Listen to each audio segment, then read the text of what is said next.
Fusebox number 130. Skeletal Refrains. And you are looking a little worse for scare. So is that the way it is on this one? Yeah, all bad puns all the time. For the kiddies, yeah? Always, bro. Well, it is our version of a Halloween show, so you can be forgiven. Well, thank you. Yeah, but not by much. Hello, friends, and welcome in to this, the 130th edition of Fusebox, maliciously entitled Skeletal Refrains. And I'm this is my costume, really, host, Mark Rose, and over there, scary as a Republican Congress, the Dark Prince of Potentiometers himself, Milt Keynes, everybody. Thank you kindly.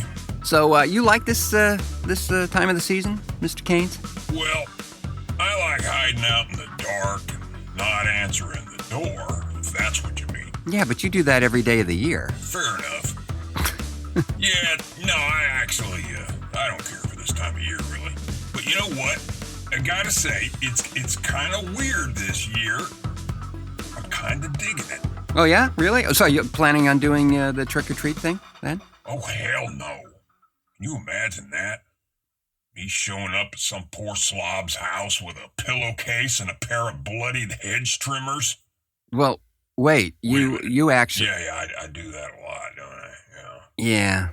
Well, we have had, compared to the rest of the country anyway, a rather mild year weather-wise. Maybe what it is you're just feeling the joys of the season, the coming renewal, the rebirth of the potentials within us. Yeah, no. Well, it is that time of year, and I, for one, and I've always been fascinated by this, but I love the Deus de las Muertes thing a whole bunch.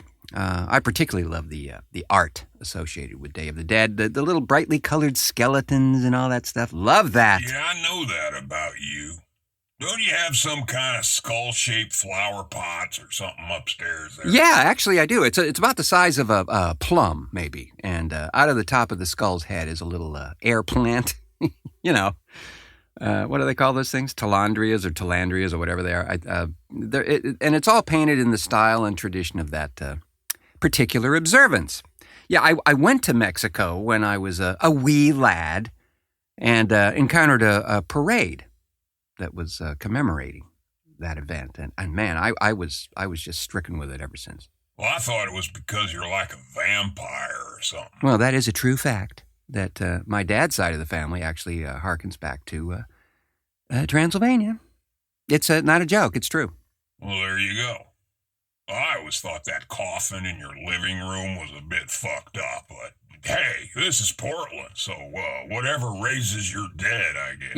As a kid, I absolutely loved to get into some kind of horrendous makeup and parade around acting like a ghoul or a werewolf or whatever. So what'd you do for Halloween then? Very funny, Mr. Keynes. I was as normal as I could tolerate the rest of the time. Yeah, hard to imagine that. Well, what about you? Well, I never got into the costume thing. I mean, it always seemed like a bit too much work for a box of milk duds and stale gum. Yeah, but I'll tell you though, the candy was fun for me, as a kid anyway. Because it was like the only time of the year that your parents allowed you to go into a sugar coma, without penalty. Now, I'll tell you what I used to dig a lot, and can't find it anymore, at least easily. Razor blades in apples? Well, you're half right. Cinnamon apples. Remember those? Oh, yeah. Oh, man. Yeah, they were like the caramel ones, but they were dipped in a red-hot cinnamon sugar coating, and oh, man, I love those things. I still do. I do remember those, yeah. They were on a stick, just like the caramel variety, but they were coated in what looked like a melted red hot. Remember those? Yeah, buddy. I don't know what it was about that super hot cinnamon against that apple, but damn, it was good. Probably illegal in Utah. Isn't everything? Pretty much. Well, we're definitely off to a sugary start here, but fear not, friends.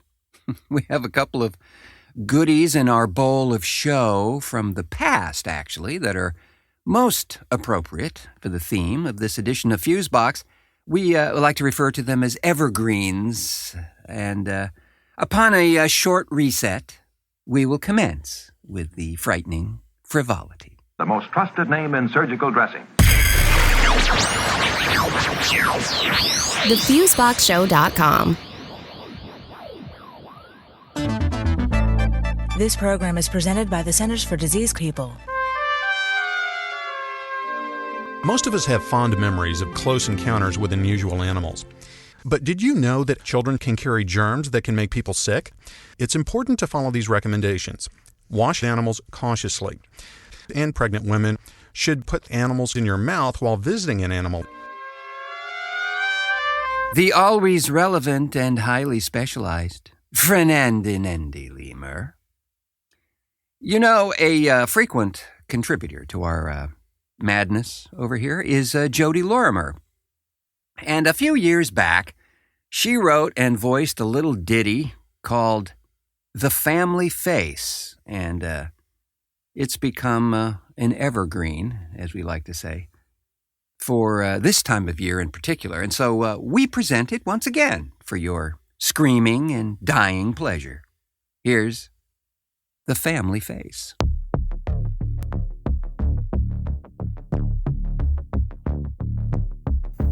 It had been so long, she wondered how he looked. The bag was packed, the flight was booked. Never mind the hate, the disgrace. Nothing matched her need to see a family face. She didn't look the way she had before. She didn't feel. She wasn't blonde anymore. He was her safety, he was her ace. He filled her need to see a family face. She knew he'd be there by the row of pines where moonlight lay on the ground in lines. The clouds clustered and began to race. Soon, she'd see her family face. She dug all night till the edge of day to release him as the dawn gathered gray. Never mind the rain down her face. There he was, the family face. He didn't look like he had before. Her fears relaxed behind a closing door. Never mind the cavity, the space that once had been the family face. She was blonde again, like before. Her soul was changed in spite of family lore. The train went west. In her hands, a vase that contained the family face.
You know, I've said it before, man, but I really dig that one.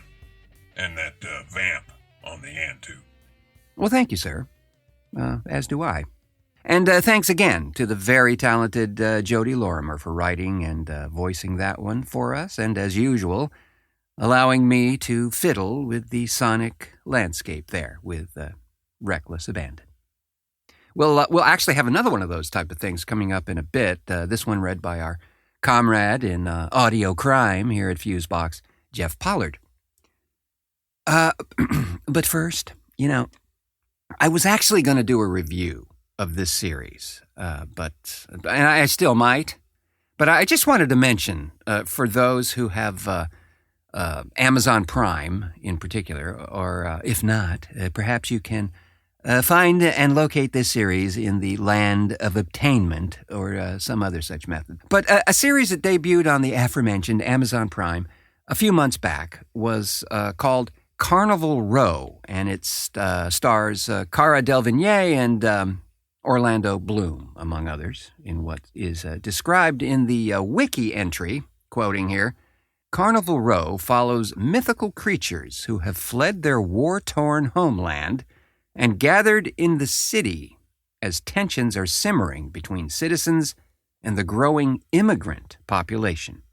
At the center of the drama is the investigation into a string of unsolved murders, madness of power, unresolved love, and social adjustments, eating away at whatever uneasy peace exists. Oh, you'd be all over that. Well, I gotta say, man, for me, I'm just a tad burned out on the whole orcs and Middle-earth and all that kind of stuff. But I was thoroughly entertained by this first season of the show. No orcs, then? Yeah, no orcs.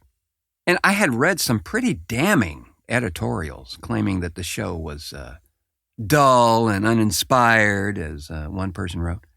And that person probably doesn't know what it's actually like to take this genre and tell an adult story using this type of setting. I'm sure there weren't enough dragons and orcs and, all that kind of stuff. But I found it quite engaging and wonderfully visualized, considering the budgetary restraints, no doubt. Adult, you say? So are we talking about some kind of three-way with a troll and a centaur and a wood nymph or something? Or well, no. Although there is content of a similar nature in this program, which is fitting, actually, for the situations. Not in a Gang of Prawns way. Or sorry, Game of Thrones style. Not that way. Yeah? Yeah, it's handed, I think it's handled quite appropriately to the story, which, as it states there in the wiki excerpt, it has a lot to do with a series of mysterious crimes and also the us and them status of this world, where certain more magical beings are living with the less empowered, and how in some cases the more magical are sadly having to modify themselves to pass in the normal civilization to fit in better. And there is a rather vitriolic hatred for them from some of the more, dare we say, conservative, we might even say bigoted parts of the society. Yeah, I'm smelling an allegory. Is that what you call it? Yes, sir. Mr. Keynes, very allegorical and similar to factions of our own society and the prejudices that occur here. It's not really a very big step away from that. So you dug it, huh? Really did.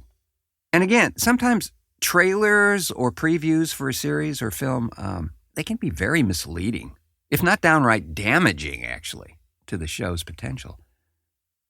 This thing looked okay from the trailer, but there was something beyond the trailers that seemed to come through there and might suggest that there is actually a good story there. Yeah, how about the damn trailers that tell you the whole story before you even see the movie? Yeah, that too. Hate when they do that. Leave something to the imagination, man. I really, honestly, I'm not sure what the rationale is for releasing the whole story arc in a trailer. I see it all the time. But I'm sure there's a high-priced consultant involved. Who should be fired. So I really enjoyed Carnival Row. And again, instantly, you have characters who are interesting in situations that are not far removed from the conflicts we face these days.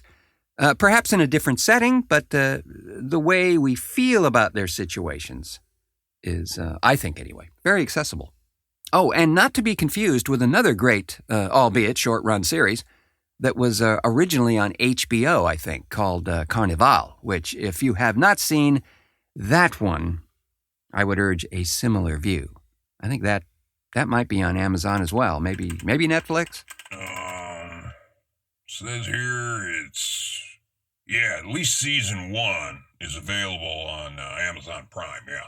Excellent. Yeah, check that one out too. Tremendous series. I recommend it highly. The show for everybody, but not everybody will like it. Fusebox. So if you've listened at all to this humble show for a while, then you are aware we are fond of following the delirious happenings in the great state of Florida. But in the spirit of fairness, there are, on occasions, strange and somehow weird things happening in other places as well. And although this batch is decidedly more of a strange sightings than odd behavior kind of a thing, we thought it was fitting for the theme of this edition of the show. So, here, friends, are some bizarre beasties that have been reported around the country. And starting the whole thing off with one from our own state of Oregon here. And you know what? I have never heard of this. It's called Colossal Claude, and apparently he lurks in waterways. It's been described like this. His head was like a camel's. His fur was coarse and gray, which is quite odd. He had glassy eyes and a bent snout that he used to push a 20-pound halibut off our lines and into his mouth. Other witnesses have described Colossal Claude as being 40 feet long, with a big, round body, a vicious-looking tail, and an evil, snake-like head. Wait, I saw that thing coming out of a sewer on the southeast one time. And how many Chernobyl martinis inspired that vision, Mr. Keynes? Maybe. Uh-huh. And from our friends in the great state of California come these peculiar beings known as the Dark Watchers. The native Chumash tribe, I hope I'm pronouncing that right, of California's Central Coast has been around for thousands of years, and even they call the Dark Watchers the Old Ones. Apparently, most recently, John Steinbeck wrote of the mysterious figures. Quoting John here, "No one knew who the Watchers were, nor where they lived, but it was better to ignore them and never show interest in them." The faces of these so-called Dark Watchers have never been seen, evidently, and they never make a sound. Witnesses describe dark silhouettes up to 15 feet tall, lurking against the twilight sky, often with flowing cloaks, wide-brimmed hats, or walking sticks. Sounds like the kind of thing that hangs around school playgrounds. Well, quite possibly. I don't know. Yeah, very, very elusive in any event. And to add to our serpentine collection, here's another one. This time from Idaho. They have water in Idaho? They most assuredly do, Mr. Keynes. This one called Charlie, with an S, S-H, Charlie. Says here that the region's native people have long feared a, quote, evil spirit dwelling deep in Big Payette Lake. And the 20th century was dotted with reports of sightings of a dinosaur-like creature. Charlie was first described by eyewitnesses as a huge log floating in the water. Subsequent sightings described a 35-foot-long beast with a dinosaur-type head, pronounced jaw, humps like a camel, and a shell-like complexion. You know, it is kind of weird that all these different places have all seen some sort of serpent from time to time. Yeah, and you know what? We don't know if these are inspired sightings, if you know what I mean, or if maybe at some point in time, and maybe even still, these creatures really do exist, dwelling below the areas of our recent exploration. Because let's face it, friends, we really haven't explored every single inch of this here orb, and there are areas that are vastly uncharted. I just don't know. And from Kentucky comes this: the Hopkinsville Goblins.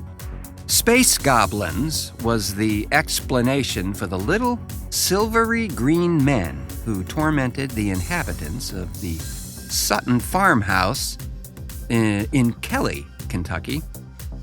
One UFO-filled August night in 1955. If these diminutive aliens don't sound super frightening, take care to note that bullets bounce off of them like metal. Early sightings described them as silver with a greenish silver glow. So I'd say that Kentucky bourbon was flowing pretty freely that night, yeah? Well, you know what? It's interesting that just 3 years earlier, in 1952, there were a string of sightings of UFO activity, and it was reported by residents all over that area. It's really hard to say, folks, but crazier things have happened, you know? Oh, and this one I have heard of, and it's fascinating, and it's from Louisiana. Comes Rougarou, and there are multiple origin stories, mythologies, behind this, quote, Cajun critter. Normally, a werewolf, a shape-shifting thing, seems to be involved. Rougarou is most often been described as having a human body with the head of a wolf. It's said to have had glowing red eyes and razor-sharp teeth, also known, and this is how I've known it, as loup-garou. Wait a minute, didn't he pitch for the Red Sox? Well, I'm telling you what's crazy here is that this particular legend, the shape-shifting thing, this goes around the globe. Native Americans, Eastern Europe, even Asia, they all have similar tales of this creature, and you start to wonder about whether this could have been a real thing. Lycanthropy is certainly commonplace. And our last entry into this little collection of bizarre beings hails from Montana, known as Shunka Warakin. Now, there is a disclaimer posted for this thing. It says here, this monster is actually real. Whether it's a monster or not is up for debate. But a 19th century rancher killed and mounted the wolf-like thing, which had pestered local natives for generations. Today, the owner of the stuffed creature refuses to have the Shunka Warakin, which means carries off dogs, refuses to have its DNA tested. So what the monster truly is remains a mystery. Witnesses who did get a good look at the thing described it as being nearly black, with high shoulders and a back that sloped downward, much like a hyena. Carries off dogs, huh? Yeah, that was their story, and they're sticking to it. What was that other one? The chupacabra or whatever it was? The goat sucker. Yeah. Well, you know, that one is maybe a wee more modern day, but again, nothing has been confirmed on that one, as the one claimed to be found was later proven to be some kind of coyote, evidently. Again, hard to say, as the thing was pretty mummified when they found it. Oh, and another interesting factoid, not Beastie related, but brought to our attention by our colleague Jeff Pollard. our fine state of Oregon here has more ghost towns than anywhere in the country, evidently. There are 60 that have been accurately documented around the state, from abandoned logging camps to, deserted gold mining towns, that kind of thing. They say it's actually very difficult, though, to get an accurate accounting of just how many ghost towns there are because of the state of the remaining buildings and the debris, if there are any, and it varies. It varies greatly. Some say there could be, potentially, numbers in the hundreds. Yeah, like maybe Altoona? Yeah, I don't think that's a ghost town, Mr. Keynes. Yet. It's also in Pennsylvania, but anyway. And speaking of a small mummified remain, here's another charming little nugget, written by our friend Laurence Overmire and voiced by our collaborator in chaos, Jeff Pollard. Something called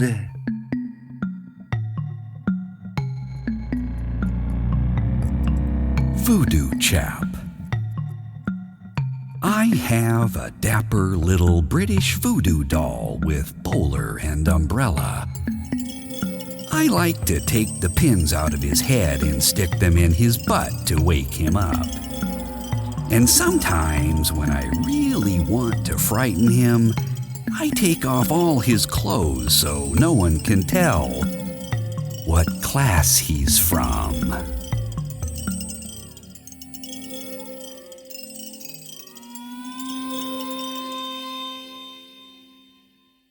Oh, yes, a refreshing spin on that idea from the mind of Laurence Overmire, and read there by Jeff Pollard. And with that, we'll take our shrunken heads and a rattling box of bone trumpets and squeeze between the cracks in the floorboards, but not before thanking our contributors to this edition of the show: Aaron Dowd, Sabra May, Fernandinende F.LeMur, Jodi Lorimer, Laurence Overmire, and Jeff Pollard.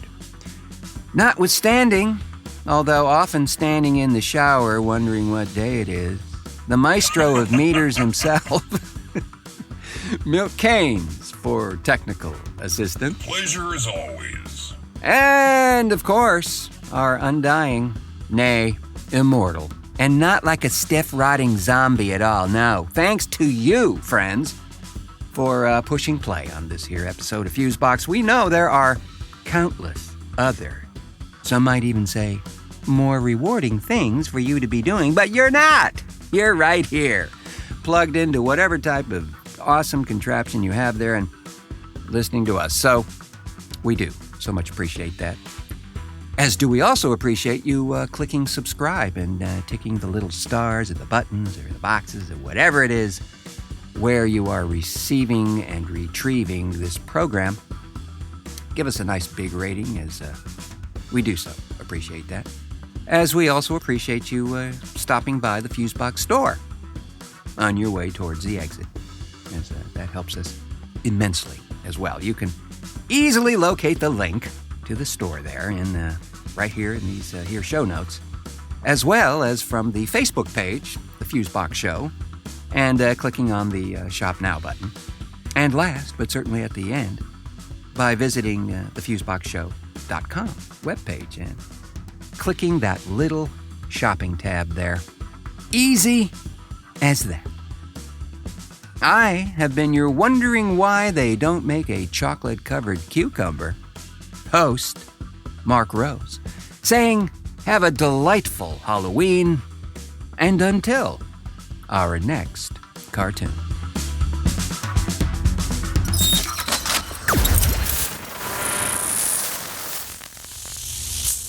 Fusebox.